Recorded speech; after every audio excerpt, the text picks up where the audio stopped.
All right, man, let's do this before I got to go to work. We had some great basketball last night. I wish I could have made this video last night, but unfortunately, I did have to get some sleep so I could go to work this morning. But I did get to watch these games back this morning. What I missed the second half of the Knicks game because I was watching the first half, and at halftime, I decided to check the score of the Bucks and Pacers game, and they're in overtime. The Bucks are up like 116 to 111 or something like that, and I'm like, it's like 28 seconds or something like that on the clock. I'm like, yo, the Bucks are about to survive. The Bucks actually do it. The Bucks force a game 6. No Dame. Giannis had to have about 50. He ended up with a 30, 20, and 13-point triple double. 30, 20, and 13 triple double. But it just wasn't enough, man. It was not enough. They were right there. They had the game won.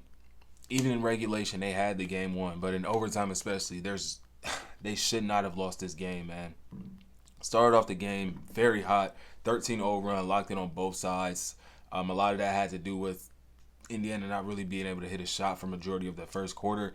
Just 4 field goals made in that quarter for the Pacers, down 30-13 going into the second quarter, man. It just was not. It wasn't the best first half for the Pacers. I'll say that. When you consider the fact that Pascal struggled for majority of this game, ended up with just 10 points. Tyrese Haliburton didn't really have a great offensive game up until that fourth quarter where he just did everything for the Pacers. It just wasn't. It wasn't the game that they were expecting from the Bucks. The Bucks came out very physical, very aggressive, and were putting their foot on their neck early, making the Pacers turn the ball over, miss a lot of shots that they've been hitting all series long. Gary Trent, man.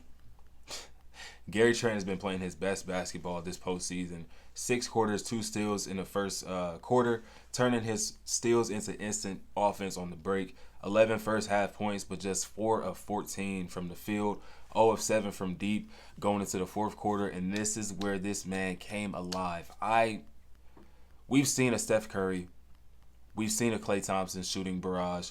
We've seen a James Harden. Like, we've seen guys really just get locked in and zoned in and win games for the team.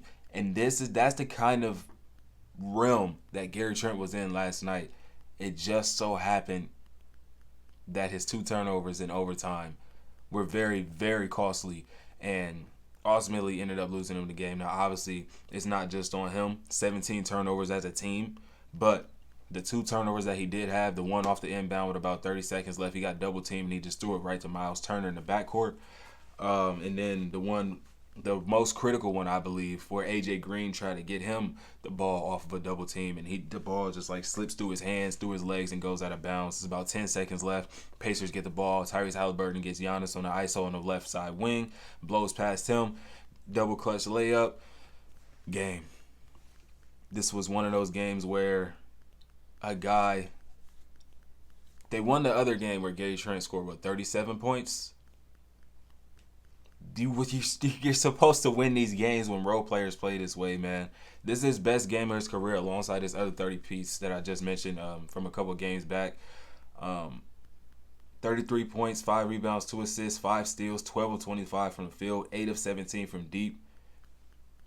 This was not a great game for Gary Trent, but a great fourth quarter and overtime for Gary Trent, and it was electric for sure. I've never seen him so locked in on offense or defense. He was really, really not trying to lose that game last night. And then for AJ Green, man, he hit 4 threes in that first half as well, where a guy like Gary Trent wasn't able to hit a 3 until the fourth quarter. AJ Green was that guy for them throughout that first half. 19 points, 4 rebounds, 6 of 11 from the field, 6 of 10 from deep. All of his field goals came from 3-point shots. Got a couple free throws in there, but once overtime came, he got fouled, made his first free throw, missed his second free throw. That free throw would have given them, if Tyrese Haliburton, let's say everything stays the same in overtime and he makes that second free throw, that's a tied game off of a Haliburton layup instead of them going down 1 and losing. Gary Trent having to take a full court heave to finish off the game.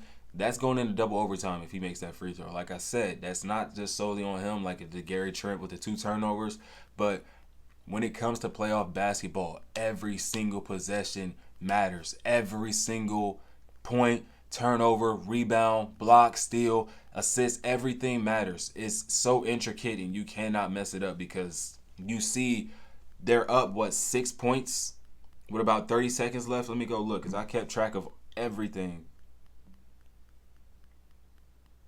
Fourth quarter, 1:45 to play.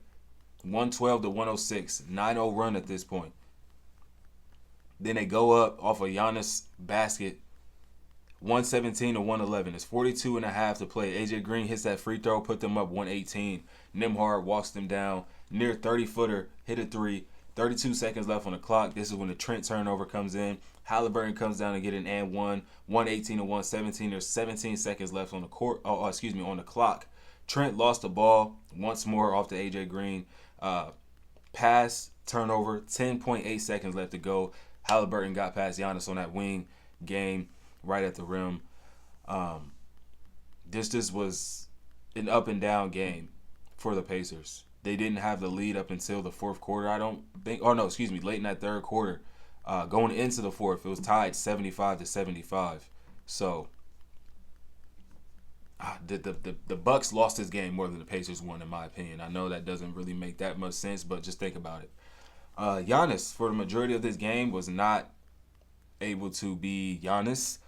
I think in the first half, he had just 7 points, 5 assists, a few rebounds. Heading into that fourth quarter, though, 17 points, 9 rebounds, 8 assists. Did miss 4 of his free throws. This is an area where the Bucks very, very much need to improve his free throw shooting. 30 points, 20 rebounds, 13 assists, 2 steals, 2 blocks, 7 turnovers for Giannis, 9 of 17 from the field, 11 of 17 from the free throw was his final stat line. I'm sorry if I'm going a little fast. I do have to leave for work very soon.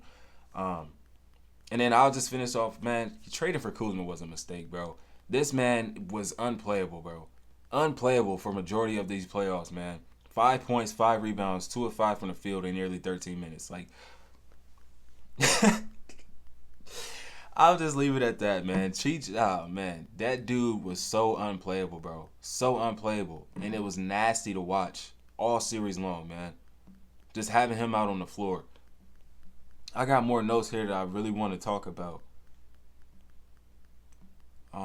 I kept track of the rotations just in case, something happened. Like Doc Rivers, he's historically bad at making the right rotations or adjustments throughout the game. So I kept track of the rotations throughout most of the game, as well as some scoring throughout the fourth quarter. So I'm going to get to that before we switch over to the Knicks versus Pistons. Bucks lead 101 to 97.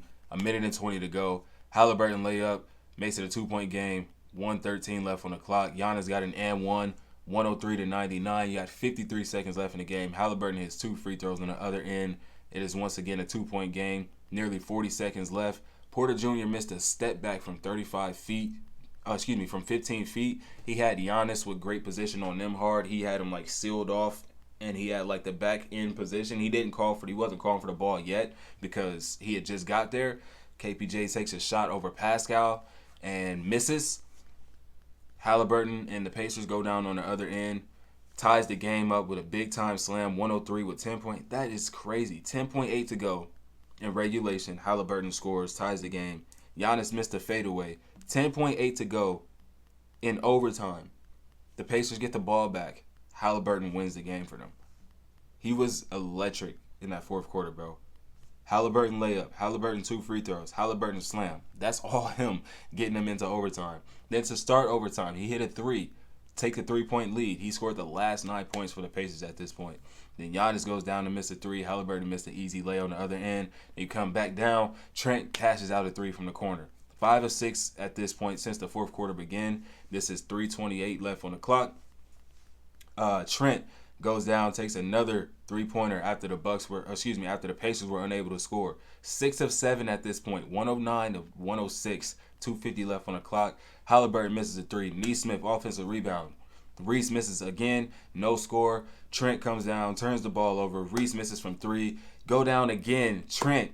Gary Trent, electric, alive. everything in that fourth quarter and overtime for them. A tough three over Nembhard, absolutely on fire. 7 of 8 since the fourth quarter began at this point. They are up 6 points, 112 to 106 with 145 left to play on a 9-0 run at that point of the game, okay? Aaron Nesmith, other end, cash out from three. 1:30 left on the clock, 112 to 109. Kevin Porter Jr. turns the ball over. Nesmith comes down, gets a putback off of a Tyrese Haliburton missed layup. It is now a 1-point game with 1:19 to go. Gary motherfucking Trent, man. Flame thrower. 115 to 111 hits another three. 12 points scored in overtime off of straight threes. 106 left in the game. He hit 8 of his last 9 up to that point. Turner goes down, misses a shot. Giannis gets a fast break basket at the rim. 117 to 111, 42 and a half to play. And at this point, you're like, this is probably over. But this is still, there's so much time on the clock. They have shooters all over the court over there in Indiana. They are unable to score again. A.J. Green gets the ball, gets fouled, makes one of his 2 free throws. 118 to 111, 7-point game, 40 seconds left. Now at this point, the Pacers are in desperation mode. Andrew Nembhard just walks down, like I said, catches out a near 30-footer from 3. It's a 4-point game with 32 seconds left. Trent turns the ball over to Miles Turner in his backcourt. Haliburton gets the and one layup. 17 seconds left on the clock, 1-point game. Trent lost the ball. Turnover, 10 seconds to go. Left side ISO wing on Giannis. Haliburton, quick double move, get past Giannis, layup, game. Now, Doc Rivers should not be coaching the Bucks next year. I'm sorry. He really should not be coaching the Bucks next year, or any team for that matter. Not saying that not as a head coach. I don't think he should be a head coach, man. All of this is not due to coaching. Obviously, not having a star player like Damian Lillard truly affected how this series went, especially when you consider the fact that he was out for game 1, came back game 2. They lost, I think. Yeah, they lost game 2, win game 3, should have won game 4 had he not gone down with his Achilles. Or there was a great chance that this could have been a tied series coming into game 5. And then just game 5 losing the way that they did, it just, either Doc won't be on this team next year or Giannis won't be on this team next year. There's no in between. Damian Lillard will more than likely miss a good chunk of the beginning of next season. So the Bucks are just in turmoil at this point, man. It does not look good for them. It's not promising whatsoever. But switching over to the Pistons versus Knicks, I really got to go, man. I'm making myself so late. But this is what I love to do. This series, man, it's just shut up all the talk of everybody talking about every team plays the same, just chucking threes all game. These are two teams that are led by star point guards that dominate within the 10-foot range. Whether it's the mid-range shot or getting to the rim, they do have the ability to stretch the floor. Brunson, 6 attempts per game, shooting 38% for the regular season. Cade also shot 6 3-point attempts per game, shot 36%, but most of their damage is done within that close range. Just heart, grit, passion, integrity, like all of the above for both of those players. All NBA, obviously, for Jalen Brunson, clutch player of the year. Cade Cunningham, all-star this year, on the rise to be a great, really, really great player. Like, this is, even could have had a potential All-NBA season. Taking a team that was the worst team in damn near NBA history, losing 28 straight games, tripling your wins with a couple of veteran help, bringing in a couple of veterans to help, like a Tobias Harris, a Tim Hardaway Jr., Malik Beasley, and Dennis Schroeder. I love what the Knicks versus Pistons series is giving us, man. It's a reinvigoration of a rivalry, a historic rivalry at that. With the mentality that both of these teams carry, not backing down or ducking smoke from anybody on either end. And you got some dogs on both sides. I love this, man. This series was so great. And I'm glad that the Pistons were able to extend this series and give us a game 6, because they've played great defense all series long. They just had stretches where they cannot score the ball or they turn the ball over way too much. But defensively, they have the recipe and the tools to match up against a New York Knicks team. And we've seen that time and time again throughout the series. Hell, in game 1, they should have won. They were up. Was it game 1? Yeah, game 1. Gave up that 21-0 run in the fourth quarter. Game 2, there were a plethora of turnovers down the stretch as well. Game 3, Game 4, Game 5, it's just times throughout these games where they're unable to score. They turn the ball over. They're fouling like crazy. Even in this game, there was a lot of that. But with a guy like Brunson, who we know is I just raved about him in my last video. He's able to take over a game, no problem, especially come fourth quarter. They were just able to hone in on him and make it harder for him than they have ever been able to do in this series. Only 16 points for Jalen Brunson at the end of the game. Karl-Anthony Towns also, Karl-Anthony Towns also struggled to score the ball in this game. I think he only had 16 points as well. So, especially when you consider how the first half went for Karl-Anthony Towns, like this was not a game that 17 points, 11 rebounds, 1 assist for Towns, 2 blocks, 5 of 14 from the field, 2 of 4 from deep, 5 of 6 from the free throw line. 5 personal fouls. So foul trouble was alive and well on both sides. Mitchell Robinson, 5 fouls. 4 for Brunson, 4 for Josh Hart, 4 for OG Anunoby, 3 for Mikal Bridges. You got 5 for Asar Thompson, 3 for Dennis Schroeder, 4 for Cade Cunningham, 4 for Jalen Duren, 3 for Tobias Harris. So that whistle, especially in that fourth quarter, bro, I almost turned away from the game because that whistle was crazy come fourth quarter, man. But yeah, I really, really like what I saw from both teams in this game. Tobias Harris turned up in that second quarter after getting hit in the face. No Cade on the floor, so they needed somebody to step up and score. That's exactly what he did. 2 mid-range pull-ups for Cash and a body up at the rim through contact. 10 points, 4 rebounds, 2 blocks, 4 of 6 from the field, 2 of 3 from 3 in the first half. Just a complete flip of the switch, so to speak. Heading the charge of a 16-6 run, gaining a slight 5-point lead in the process. He ended up with 17 points, 8 rebounds, 2 assists, 2 steals, 4 blocks on 6 of 13 shooting. Just a really great game from Tobias Harris, a veteran player, like I said, who they bought in to really try to help bring all of this together. Obviously, his scoring in this playoffs has been pretty consistent. His rebounding has been great, but the foul trouble has given the Pistons issues of having that consistent scoring in the game, especially we consider a game 4 where he had to sit for a good chunk of that second half, where the Pistons, like in a lot of these games, had momentum riding into that or in that second half with a chance to eventually or with a chance to potentially take a really sizable lead, but just having guys in foul trouble and not being able to score the ball, turn the ball over, and things like that really stifled the Pistons' chances early on in this series, but I'm glad they were able to pull it out in this one. Like I mentioned, foul trouble really, really prevalent in this game. Paul Reed off the bench in that first half played tremendous defense with Duren being in foul trouble. 4 steals in the first half alone. To end the game, that's all the stats he had. Just 4 steals and 1 rebound. But tremendous. Like you cannot. He's been huge for them all series long with Isaiah Stewart being sidelined, man. I'm very, very happy Paul Reed is out here and being able to play basketball, man, because if he was in Philly, obviously they would not be in the playoffs right now. Who knows what his season will look like in Philly, but he's in Detroit now doing what he does. Love that for him. Dennis Schroeder, man, hit a few timely shots in the first half that either tied the game or took the lead. As he's done all series, being another one of those veteran guys, this one off the bench that controls the offense while not taking the ball out of Cade's hands too much, but realizing when and where he is needed, whether it's scoring or playmaking. 9 points, 2 assists in the first half, ended up with 14 points, 3 assists, and a steal to end the game.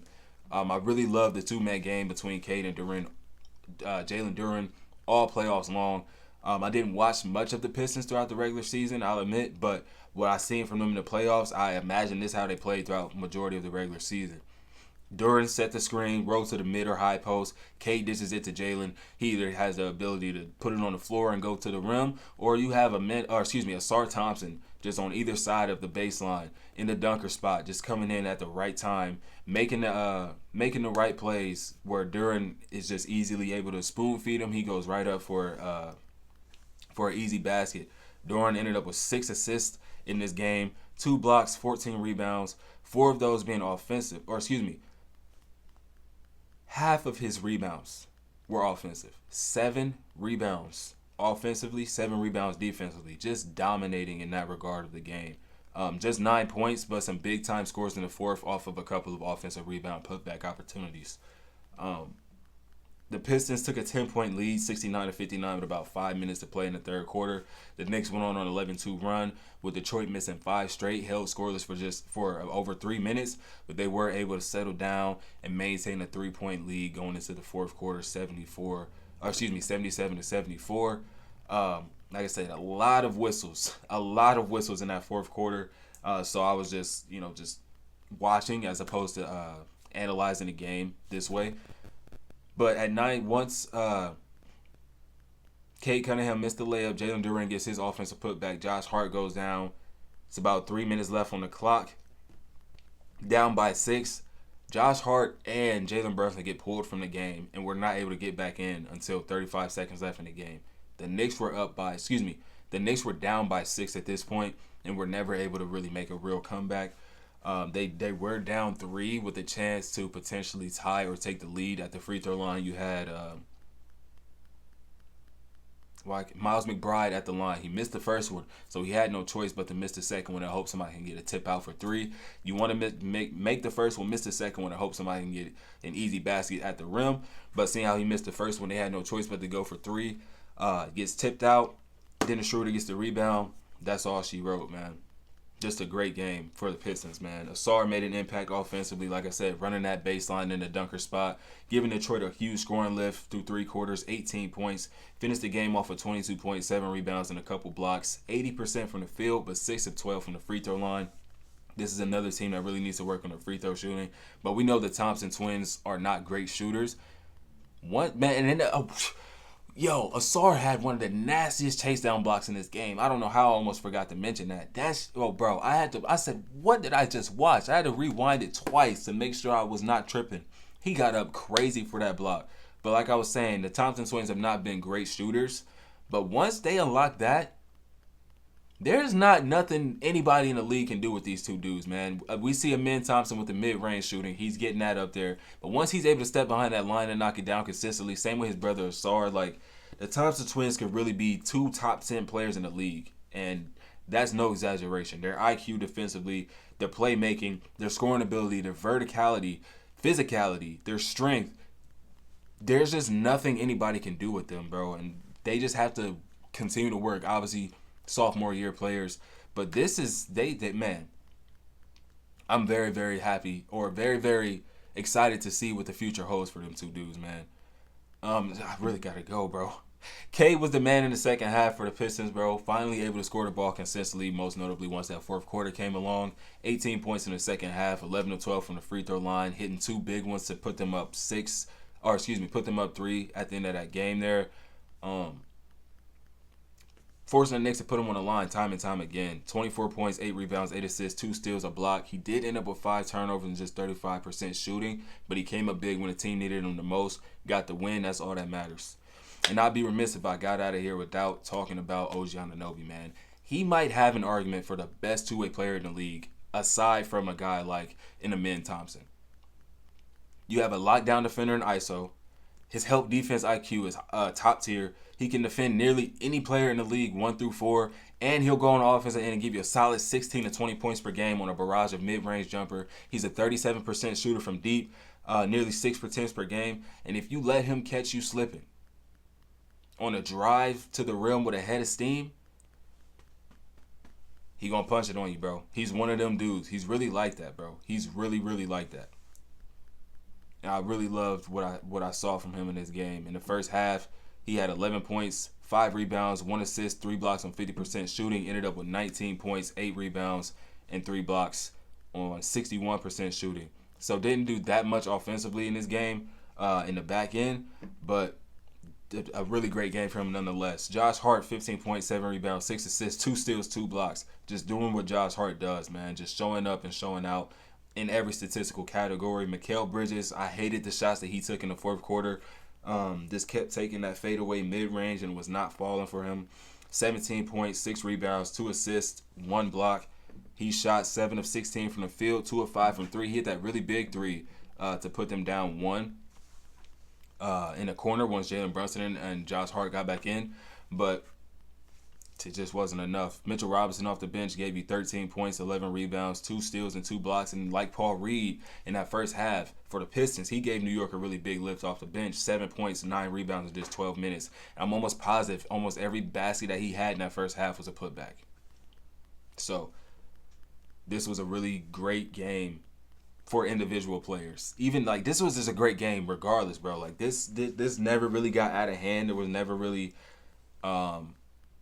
the biggest lead I think was 12. The Pistons were up 10, like with a 69 to 59 or something like that. Yeah, 69 to 59. That was probably the largest lead of the game.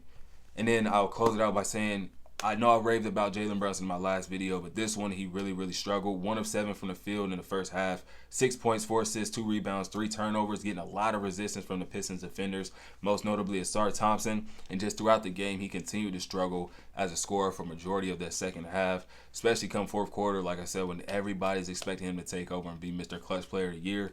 Just being switched on to by Asar Thompson, Cade Cunningham, Malik Beasley, all of them keeping him from scoring, just making it really tough. And he wasn't able to do what he does. I was not able to tune into that Nuggets game, unfortunately. I just did not have enough time this morning to watch it back. I actually have work at 9:30. It's 9:05. I have to leave like right now. Oh, man, this fucking sucks. The Celtics end up winning 120-89 over the Magic. And, yeah, that's all she wrote, bro, because I really have to go. I'm super late right now. I appreciate y'all tuning in, though. I'll catch you on the next one.